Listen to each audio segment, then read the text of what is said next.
میں اپنی ریا کو خود آئس کریم بنا کر کھلاؤں گی، بلکہ بعد میں پاستا بھی بناؤں گی۔ مریم نے ارہا کو خود سے لگاتے زخمی نگاہوں سے مراد کو دیکھا تھا، جس کے ماتھے پر بل پڑے تھے۔ تم ہمارے ساتھ چل رہی ہو مریم؟ مراد نے جتایا تمسخرانہ ہنسی۔ اور آپ کو لگتا ہے کہ میں اسے گھر چھوڑ کر آپ کے ساتھ باہر جاؤں گی؟ میں ریا کے ساتھ گھر ہی رہوں گی۔ چلو ریا، وہ تلخی سے کہہ کر بغیر مرحا اور افراز سے آپ کو دیکھے ارہا کو لیے کچن میں چلی گئی۔ آپ ریا کو کہیں لے کر کیوں نہیں جاتے بابا؟ افراز سے آپ نے پوچھا تھا۔ کیونکہ ہمارے ماتھے پر کلنک ہے وہ، جس کی وجہ سے باہر نکلنا بھی دشوار ہو گیا ہے ہمارا۔ جواب فوزیہ خاتون کی جانب سے آیا تھا اور بہت ہی کڑوا آیا تھا۔ مرحا تو نہیں سمجھی تھی، مگر افراز سے آپ کے ذہن میں سوال گونجا تھا۔ آپ اسے برا کیوں کہتی ہیں؟ ہمیں تو نہیں کہتی؟ افراز سے آپ نے حیرانی سے پوچھا تھا۔ اسے چھوڑو، چلو ہم باہر چلتے ہیں، مراد نے موضوع بدلا تھا۔ نہیں بابا، ریا کے بغیر مجھے نہیں جانا، آپ بھائی کو لے جائیں۔ مرحا ناک چڑھا کر کہتی کچن کی جانب بھاگی تھی۔ مجھے بھی نہیں جانا کہیں۔ افراز سے آپ بھی انکار کرتا اپنے کمرے میں جا چکا تھا۔ مراد نے سنجیدگی سے کچن کے دروازے کو دیکھا تھا، جہاں سے اب ارہا، مرحا اور مریم کی آوازیں آ رہی تھیں۔ اس وقت اس بلا کو گھر سے نکال دیتے تو آج یہ سب نہ دیکھنا پڑتا۔ مریم بھی 2-3 دن روتی اور پھر سب بھول بھال جاتی، مگر تمہیں ہی اس کی محبت کا بخار چڑھا تھا۔ فوزیہ خاتون غصے سے کہہ کر اپنے کمرے کی جانب چل دیں، جبکہ مراد وہیں بیٹھے سوچوں میں ڈوب گیا۔ کچھ سال مزید آگے سرکے تھے۔ مراد اور فوزیہ خاتون کے رویے میں کوئی فرق نہیں آیا تھا۔ وہ اب بھی ارہا کو ایک اضافی وجود کی طرح ٹریٹ کرتے تھے۔ جانے کیوں ایک باپ ہو کر بھی مراد کا دل ارہا کے لیے نہیں بسیجتا تھا۔ مراد اور فوزیہ خاتون کے رویوں کی وجہ سے ارہا احساس کمتری کا شکار ہو گئی تھی۔ کوئی بات ہوتی تو مرحا کو آگے کرتی، یوں جیسے مرحا اس کی ٹرانسلیٹر تھی جو اس کی ہر بات دوسروں تک پہنچاتی۔ اسی احساس کمتری کی بدولت وہ کوئی دوست بھی نہیں بنا پائی تھی۔ مرحا کی 1-2 سہیلیاں تھیں جن سے ان کی ہائے ہیلو ہو جاتی تھی، اور وہ اکثر پارک میں جا کر ان کے ساتھ کھیل بھی لیتی تھی، لیکن ارہا کو گھر سے ماں کے علاوہ کسی کے ساتھ باہر نکلنے کی اجازت نہ تھی۔ باپ کی طرف سے لگائی جانے والی پابندیوں پر وہ دل محسوس کر رہ جاتی تھی۔ وہ دونوں 13 سال کی، جبکہ افراسیاب 18 سال کا تھا۔ مرحا اور ارہا 9ویں کلاس میں، جبکہ افراسیاب ICS سیکنڈ ایئر میں تھا۔ یہی وہ وقت تھا جب مرحا اور ارہا پر ارہا کی حقیقت کھلی تھی، جسے جان کر وہ شتدر رہ گئی تھیں۔ اپنی ادھوری ذات کے بارے میں جان کر ارہا کئی دن گمسم رہی تھی، لیکن ابھی انجان تھی کہ اس کا ان خوشیوں پر کوئی حق نہیں جو خالص ایک عورت سے منسوب ہوتی ہیں۔ اسے لگا تھا کہ مرحا اس سے نفرت کرے گی یا اس سے دور ہو جائے گی، مگر ایسا کچھ نہیں ہوا تھا۔ وہ تو پہلے سے بڑھ کر اپنے عکس سے محبت کرنے لگی تھی۔ اس کی جو 2-3 سہیلیاں تھیں انہیں فراموش کر کے صرف اپنی بہن کی ہوکر رہ گئی تھی۔ ارہا کی حقیقت کوئی نہیں جانتا تھا۔ اس کے نسوانی خد و خال سب کو ایک فریب میں مبتلا رکھتے تھے، جو ایک طرح سے ارہا کی بقا کے لیے اچھا تھا۔ 18 سالہ افراسیاب بھی سمجھدار تھا۔ خواجہ سرا کا مطلب اسے اچھے سے سمجھ آ گیا تھا، اور جہاں اس کا دل تڑپا تھا وہیں اپنے باپ اور دادی کے اپنی بہن سے سلوک پر اسے افسوس بھی ہوا تھا کہ فوزیہ خاتون تو چلو پرانے خیالات کی تھیں، مگر اس کا باپ تو پڑھا لکھا تھا نا، پھر وہ کیسے اپنی ہی اولاد کے ساتھ اتنا حداقامی سلوک کر سکتا ہے؟ اس کے دل میں ارہا کے لیے نفرت و کراہیت پیدا ہونے کی بجائے اس کے لیے محبت اور بڑھ گئی تھی۔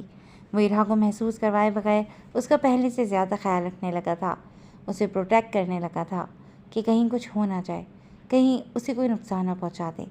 سوشل میڈیا پہ اکثر اس جنس سے تعلق رکھنے والوں کے بارے میں روح فرسا خبریں آتی رہتی تھیں، جسے سن اور دیکھ کر اس کا دل دہلا رہتا تھا۔ اس وقت وہ اپنی ماں اور اس کی عظمت کا تہہ دل سے شکر گزار ہوتا تھا، جس نے ارہا کو انسان کی کھال میں چھپے بھیڑیوں کا لقمہ بننے سے بچا لیا تھا۔ انہی دنوں میں ایک دن تھا۔ مراد آفس گیا تھا، جبکہ مرحا اور افراسیاب مریم کے ساتھ شاپنگ کرنے گئے تھے۔ مریم اسے اکیلے گھر نہیں چھوڑنا چاہتی تھی، مگر وہ اصرار کر کے رک گئی تھی۔